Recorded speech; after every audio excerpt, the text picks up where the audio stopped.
నమస్కారం. ఎందుకంటే ఈ రోజున శాసనమండలి చైర్మన్ గారు నా ఎమ్మెల్సీ పదవికి డిస్క్వాలిఫికేషన్ నోటీస్ ఇవ్వడం జరిగింది.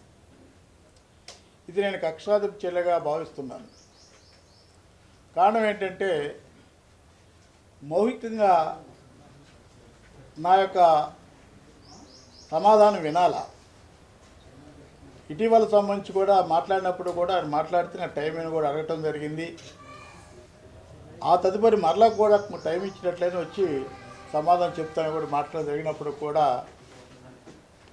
నన్ను డిస్క్వాలిఫై చేయటం అనేది బీసీ వర్గాలని మమ్మల్ని అందరూ కూడా కక్షాధిప చర్యలో భాగంగా డిస్క్వాలిఫికేషన్ చేసిందిగా నేను భావిస్తున్నాను.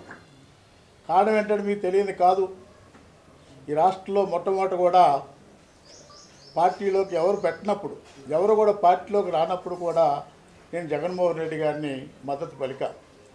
జగన్మోహన్ రెడ్డి గారు ముఖ్యమంత్రి చేయాలనే ఆలోచనతో పల్నాడు ప్రాంతం నుండి హైదరాబాద్ కూడా గాంధీ భవన్ వరకు కూడా పాదయాత్ర చేసి కార్యకర్తలతో జగన్మోహన్ రెడ్డి గారు ముఖ్యమంత్రి చేయాలని కోరటం జరిగింది. ఆ జరిగిన పరిణామాలు మొత్తం కూడా మీకు తెలుసు.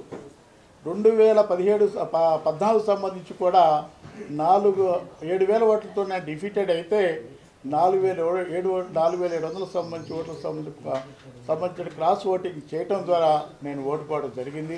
ఆ రోజు జగన్మోహన్ రెడ్డి గారు ఒక మాట మాట్లాడారు. నర్సరావుపేట సంబంధించిన నియోజకవర్గంలో కాసు మహేష్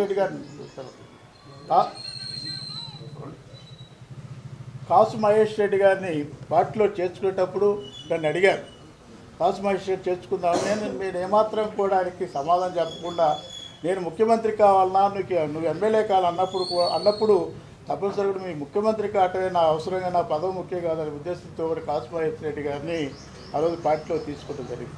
కాసు మహేష్ రెడ్డి గారిని పార్టీలో తీసుకున్నప్పుడు నర్సరావుపేటలో జరిగినటువంటి బహిరంగ సభలో ఆయన ప్రత్యక్షంగా ఏం మాట్లాడాడో మీరు వినండి.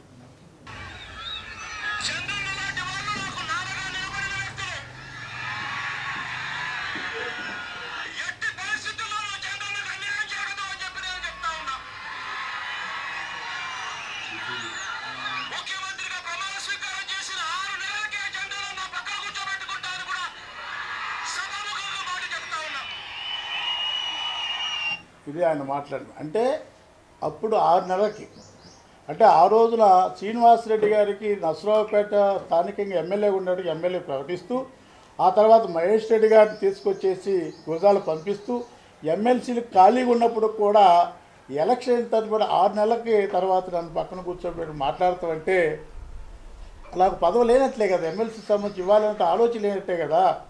ఆ తర్వాత ఎందుకు ఇచ్చారు? రాష్ట్ర వ్యాప్తంగా తిరిగాం, బీసీ వర్గాలు ఐక్యతపరిచాం, బీసీ వర్గాలకు సంబంధించిన జీవన విధానాలు, ఆర్థిక పరిస్థితులు మొత్తం కూడా అధ్యయనం చేసేసి ఏ విధంగా వారి జీవన విధానాల్లో మార్పు రావాలా, వాళ్ళ ప్రామాణిక జీవన ప్రమాణాలు ఏ విధంగా పెంపొందించాలో ఆలోచనతో ఆర్థికంగా అనే విధాలు కూడా అధ్యయనం చేసిన పరిస్థితుల్లో బీసీ గర్జనలో ప్రకటించారు. అంటే బీసీ గర్జనలో ప్రకటించే కారణం ఏంటి? బీసీ గర్జనలో ప్రకటించినట్లయితే బీసీ వర్గాలకు ఒక విశ్వాసాన్ని, ఒక భరోసాన్ని కలిగించడం కోసం అనేటువంటి విధంగా కూడా ప్రకటించడం జరిగింది. ప్రకటించిన తర్వాత కూడా తప్పనిసరి కూడా ఈ రాష్ట్రంలోని బీసీ వర్గాలకు సంబంధించిన వాళ్ళందరూ కూడా జగన్మోహన్ రెడ్డి గారి గెలుపులో అందరూ భాగస్వాములయ్యా, గెలిపించుకున్నాం. అది వాస్తవం. అయితే నేనేమంటున్నానంటే ఈరోజు ఆ పదవి నేను అనేక పర్యాలు కూడా చెప్పాను. ఎమ్మెల్సీ పదవి అనేది నాకు వ్యక్తిగతంగా ఇచ్చింది కాదు, బీసీ వర్గాలు చూసి ఇచ్చినటువంటి పదవి కాబట్టి అది బీసీ వర్గాలకు సంబంధించిన పదవే కానీ నాకు వ్యక్తిగతంగా ఇచ్చిన పదవి కాదని చెప్పాను కూడా ఆరోగ్యం. నేను ఈరోజు మాట్లాడతాను, నా పదవిని ఈరోజు డిస్క్వాలిఫై చేయటం అంటే, చైర్మన్ గారి మీద ఒత్తిడి తీసుకొచ్చి డిస్క్వాలిఫై చేయటం అంటే అది బీసీ వర్గాల చేత కూడా అవమానించే పరిస్థితి కూడా మాట్లాడుతున్నటువంటి పరిస్థితి ఉంది. నేను అడుగుతున్నాను, ఈ రోజున ఎంతమంది రాజీనామా చేసినటువంటి వాళ్ళు ఎమ్మెల్యేలకు సంబంధించి కానీ ఎంతమంది రాజీనామా చేసి సంవత్సరాలు తడబడినప్పుడు కూడా ఎందుకు మీరు డిస్క్వాలిఫై చేయకూడదు, ఎందుకు పదవి రద్దు చేయలేదు?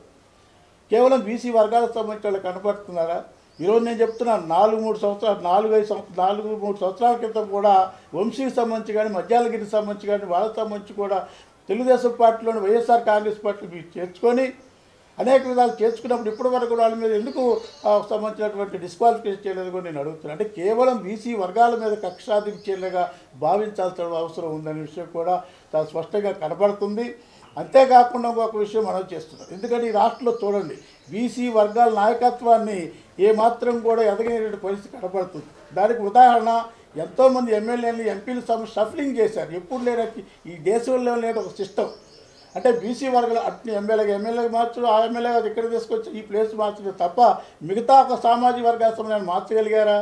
ఏ విధంగా బీసీ వర్గాలకు సంబంధించి, బలహీన వర్గాలకు సంబంధించి, ఎస్సీ ఎస్టీ మైనార్టీ వర్గాలకు సంబంధించిన నాయకత్వం పెరుగుతుంది, వాళ్ళు ఏ విధంగా అభివృద్ధి చెందుతారు, స్థానచలనం చేసేసి వాళ్ళకి అడ్డరాని పరిస్థితుల్లో కూడా బీసీ వర్గాలకు సంబంధించిన నాయకత్వానికి ఎదగని పరిస్థితుల్లో కూడా కనపడుతుంది, చాలా స్పష్టంగా కనపడుతుంది.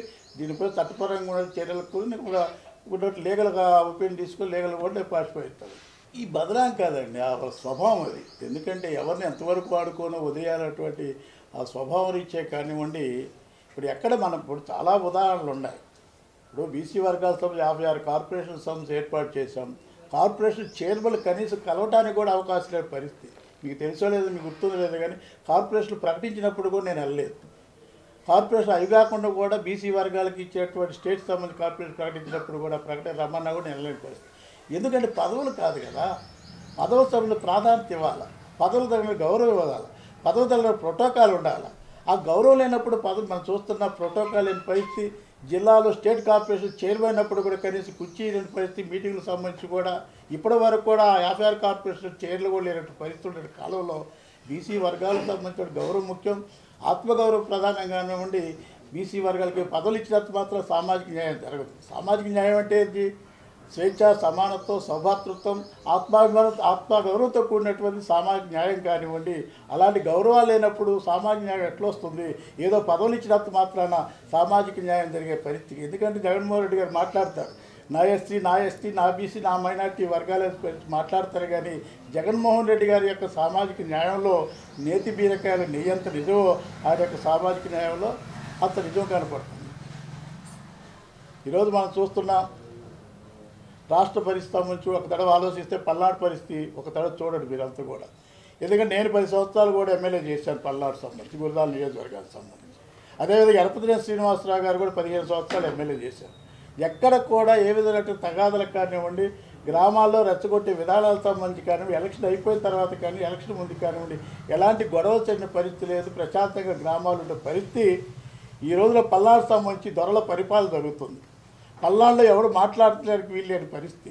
పల్నాడులో ఉన్నట్టు ఏ విధంగా కూడా అన్ని విధాలుగా ఉన్నటువంటి సంపదని సంబంధించిన మైనింగ్ సంబంధించి కానీ, ల్యాండ్ గ్రాబింగ్ సంబంధించి అన్ని విధాలు కూడా సంపద కొల్లగొట్టుకునే పరిస్థితి, అక్రమాలకు, అన్యాయానికి, అవినీతికి నిలబడేటువంటి ప్రాంతం పల్నాడు ప్రాంతం.